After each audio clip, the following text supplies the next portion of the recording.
very much. It's very exciting to be doing another HBO special. I did one last year. It was called Women of the Night. And oh, that's okay. And this year it's called One Night Stand. Next year, Sluts Tell Jokes.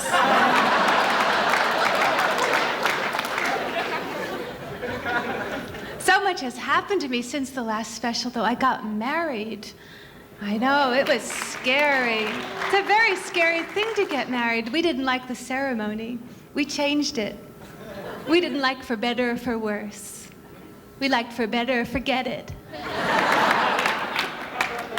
We made a terrible mistake. You know what we did? We went to Las Vegas on our honeymoon. And it's a nice place, except they gave us one of these rooms that has a mirror over the bed. And it didn't help matters. We just kept looking up and thinking, God, we're fat. Gradually, we totally lost interest in each other. But more men are getting married now. I guess it's kind of dangerous out there. They kind of have to choose between marriage and death.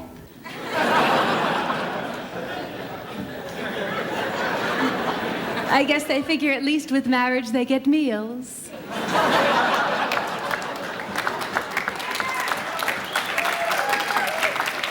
And then the joke's on them because they get married and find out we don't cook anymore.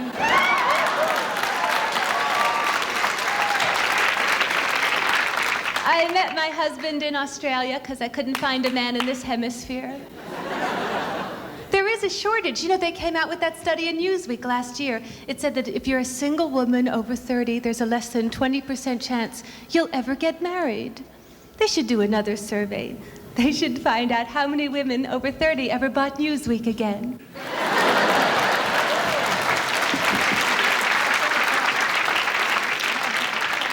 My husband and I, we commuted from America to Australia for 2 years. We have enough frequent flyer miles now to orbit Saturn. It's a very long trip. You know one thing you should never do on a long trip? I learned this the hard way. Never start up a game of peekaboo with a child sitting in front of you.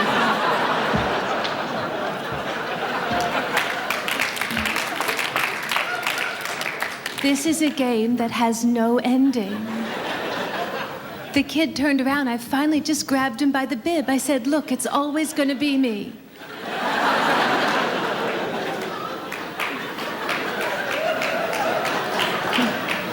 I love Australia, except I have a big problem with the beaches. The girls all go topless on the beach. In Australia, that's just the way it is. And of course, the guys, you'd love it, but I am American. I'd never done that. I was afraid. Things crossed my mind like, I don't know, they've never been in the sun, they might catch fire.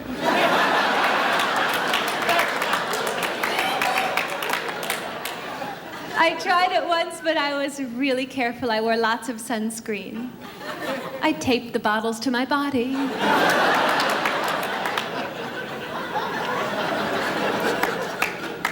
And everyone said, Rita, you know, you have to go nude sunbathing because then you don't get tan lines. What good is a tan without tan lines? How do you show it off to your friends? What do you say? Look, compared to my eyeball, look how tan I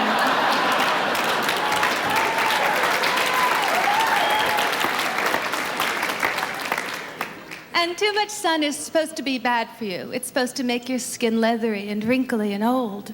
I used to look at those gorgeous 16-year-old girls just baking themselves on the beach and think, fry, you homewreckers, fry.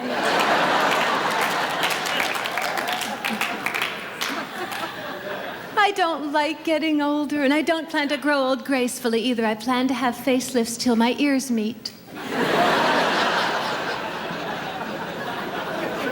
I never liked the way I looked when I was growing up. I have curly hair. I always wanted straight hair. I used to ask my mother to iron my hair. She hated to iron. She used to put me in the hamper and leave me there for weeks.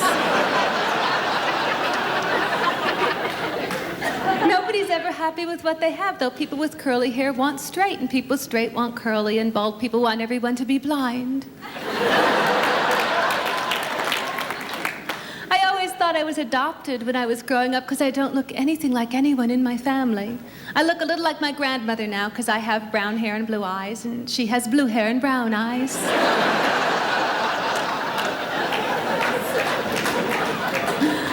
That's my mother's mother. She's a very tough cookie. Really, she buried 3 husbands. 2 of them were just napping. I'm an only child, which means I was very overprotected. My tricycle had 7 wheels. And a driver. My parents wouldn't even push me on the swing. They wouldn't. They'd just sit me on the swing and run back and forth and say, "It looks similar to this."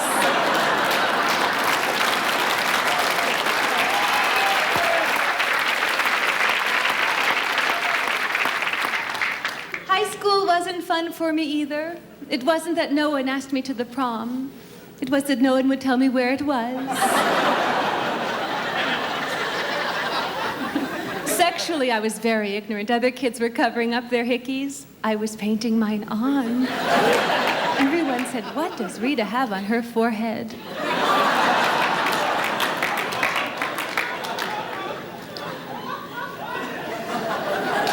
I didn't make the cheerleading team because for the tryouts we had to write our own cheer, and I don't get that excited. I wrote, "If we win, we win. If we lose, we lose." Really, you could deal with it.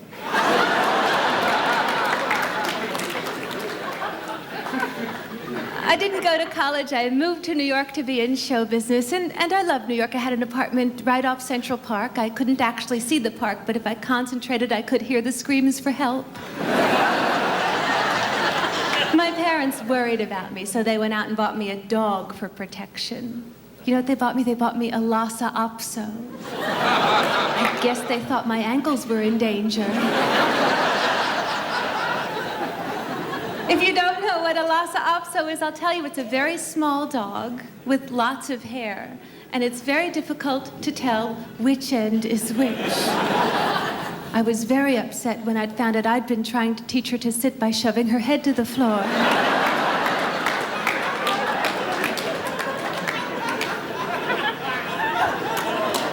She was very nervous, and that was my fault, too. When she was a puppy, I left her alone sleeping with a clock wrapped up in a blanket. You're supposed to do that. They think it's a mother's heartbeat.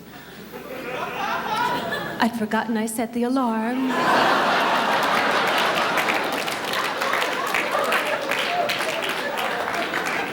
Every time the phone rang, I had to scrape her off the ceiling.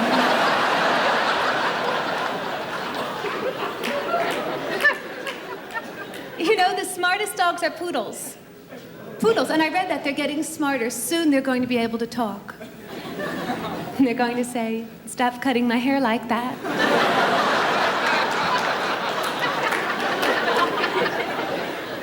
What are we doing? Those aren't haircuts, those are landscapes. I wonder if other dogs look at poodles and think they're members of a weird religious cult.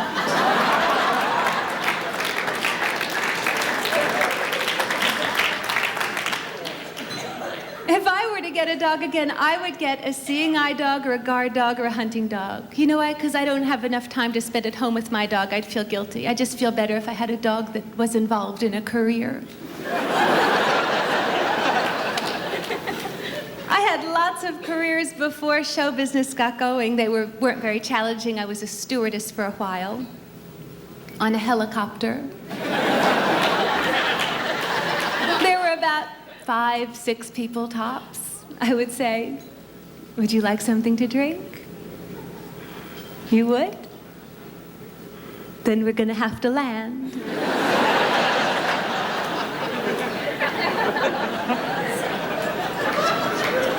I had the most boring office job in the world. I used to clean the windows on the envelopes.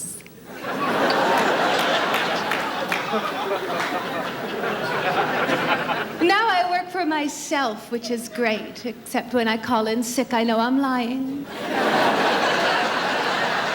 I do love doing comedy, but you travel constantly. I'm always in hotels. I was in a Howard Johnson's once. Their slogan used to be, "I'm not making it up. If it's not your mother, it must be Howard Johnson's." That was their slogan. I was staying there. I called down for room service about 4 in the afternoon. I was hungry. They said, no, it'll spoil your dinner. The maid came in every morning. She said, clean up your room.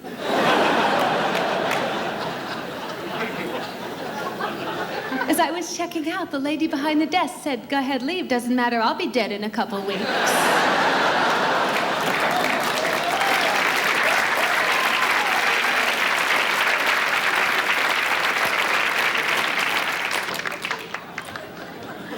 I just bought my own house. Well, I bought it last year when I was single. So you know what it had to say on the deed? Rita Rudner, a single woman. It looks so lonely. I said, can't you at least put I have lots of friends? I had to go get a mortgage by myself. That was scary. When I was first on my own, I didn't know anything about money. I used to sign my checks, love Rita.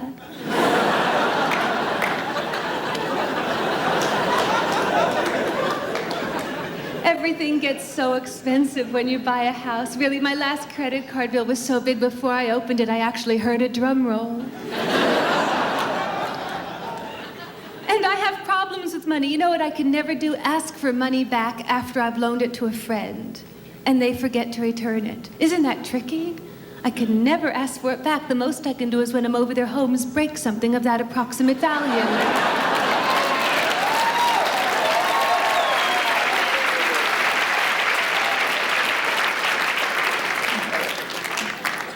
I have a small house. It has charm. I wish it had a window. Now, my husband and I live there now, and it's got 2 bedrooms, and the guest bedroom is really small, but it's still big enough so our parents can be comfortable if they come to stay, so we're making it smaller. Certain things I can't get used to about having my own house. I've never had my own washing machine before. I've always gone to laundromats, so I still sit in front of it.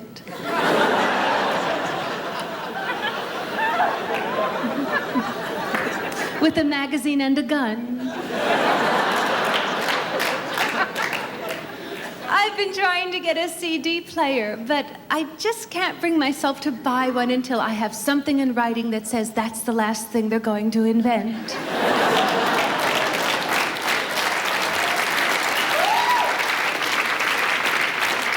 I'm so glad you feel that way, because really, if I were to buy that and they'd invent something else, I could snap.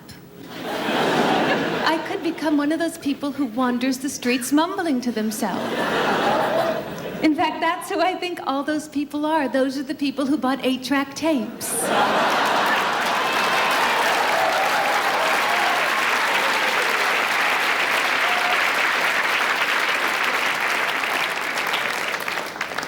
One part of my house I don't use all that often is the kitchen.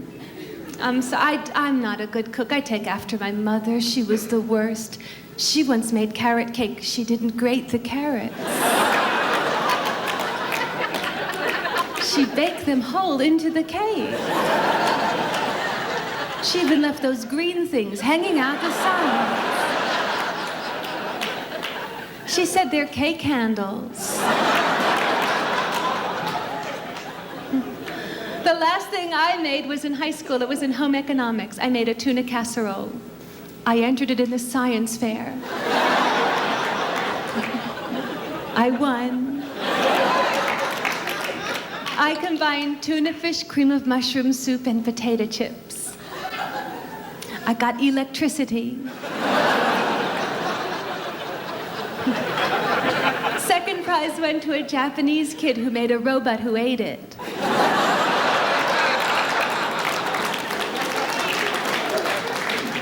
It died. I think I figured out why Japanese people are all so smart. You know why? Because they have to be to learn their language. It's very difficult. They have to be brilliant to learn how to write it. You've seen that writing. You know what must be very difficult, I was thinking? To be a skywriter in Japan.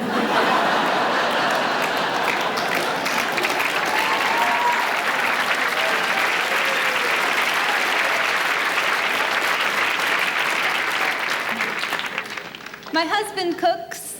Well, he doesn't really cook, he barbecues. That's different. Men will cook as long as there's danger involved. I'm trying to get him to eat healthier. It's not easy. He hates health food. He thinks health food is anything he finishes before the expiration date. I used to be a vegetarian, but I quit that because it has side effects. It does. I found myself sitting in my living room starting to lean towards the sunlight.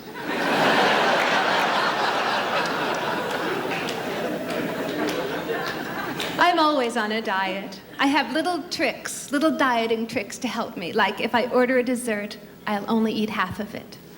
But sometimes if it's a good dessert, I'll order 2.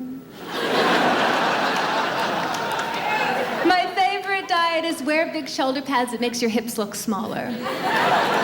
Don't you love shoulder pads? I wear them with everything, really, even strapless dresses.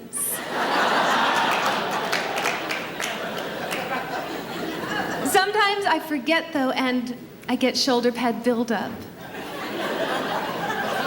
I do. Well, once I remember I put on a blouse that had shoulder pads, and then over that I put on a sweater that had shoulder pads. And then I topped that off with a jacket that had shoulder pads. I walked out of the house, my mailman tried to tackle me.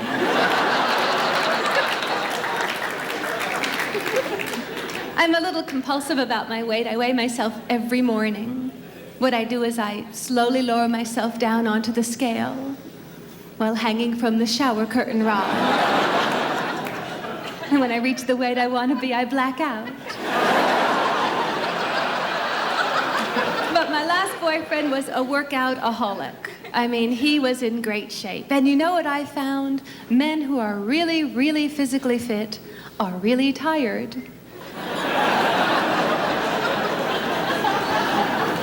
They come home and they go to sleep and you get to look at them. And you think, gee, he looks good. If he could only move. My husband's not real romantic, however. He was so scared about this whole marriage thing. He gave me this ring on the condition I wouldn't call it an engagement ring. I said, I'll call it a can opener, just give me the ring. And then I thought maybe I should go with him to get the ring, because you never know what they're going to come back with. And the worst thing you can say when someone gives you an engagement ring is, you wouldn't happen to have the receipt.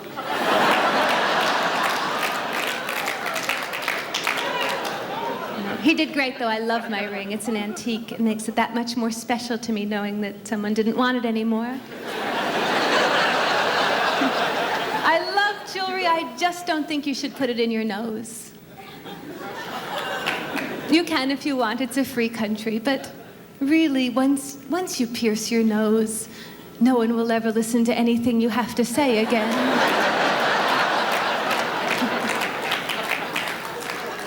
You'll talk and people will just look at you and smile. And think, Jesus, that must have hurt.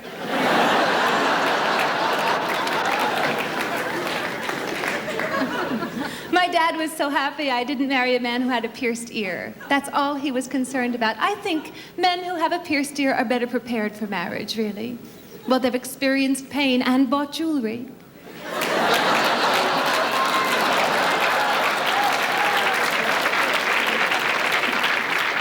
My mom gave me some good advice, I think, when I got married. She said, just don't try to change him.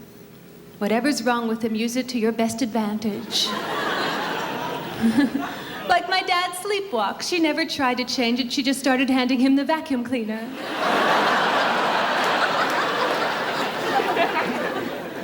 The proposal wasn't real romantic either. With my husband and I, you know what he did? Well, I'll tell you, he'd been drinking. It's the truth, so he didn't get down on his knees. He got up on his knees. It's hard to say yes when they've got their shoes on their hands and they're pretending they're a seal. And he's younger than I am.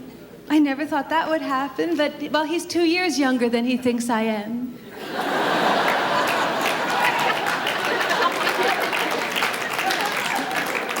The old theory was marry an older man because they're more mature, but the new theory is men don't mature, marry a young one.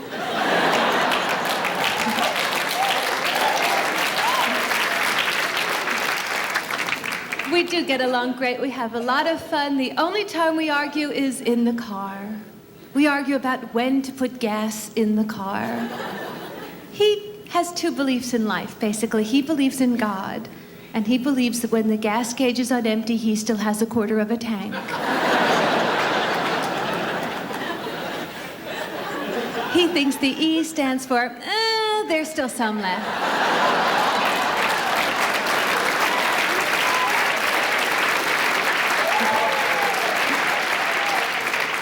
And our other problem is we're the two least handy people in the world, and we married each other. We have to call someone over to unwrap soap. I bought a TV table that you had to assemble, 4 pieces of wood and some screws. I came back. It was as if there had been drunken monkeys in the room. There was glue on the ceiling. One window was smashed. His clothing was in shreds. I said, I guess it put up quite a fight. And of course, he was proud of what he had made. Yes, he said, look, firewood.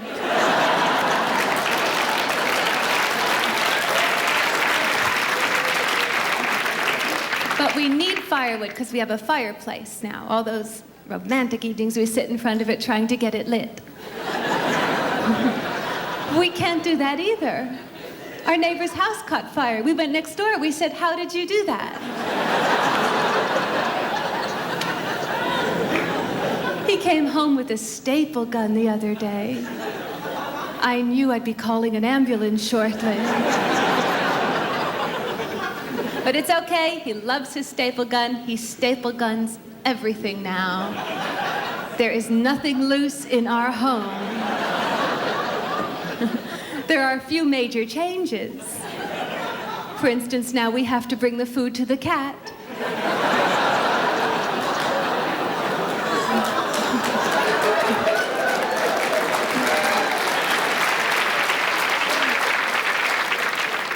It's a joke, don't get upset.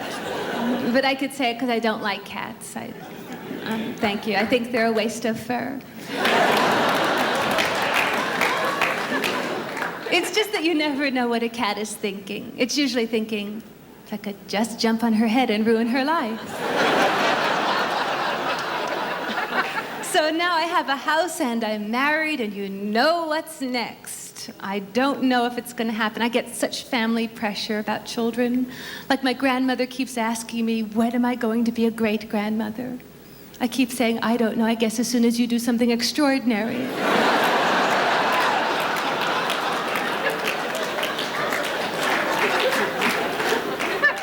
I'm American, he's English. What will our children be like? I guess they'll be rude but disgusted by their own behavior.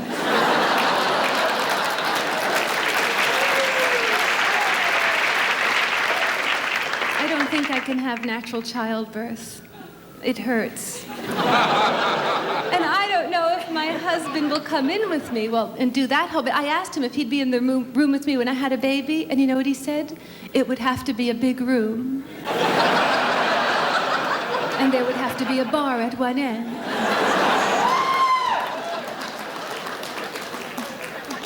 But that's how men participate now. They come into the room with you, and they say, breathe. Is that really sharing the experience? If I ever have a baby, I want my husband on the table next to me, at least getting his legs waxed.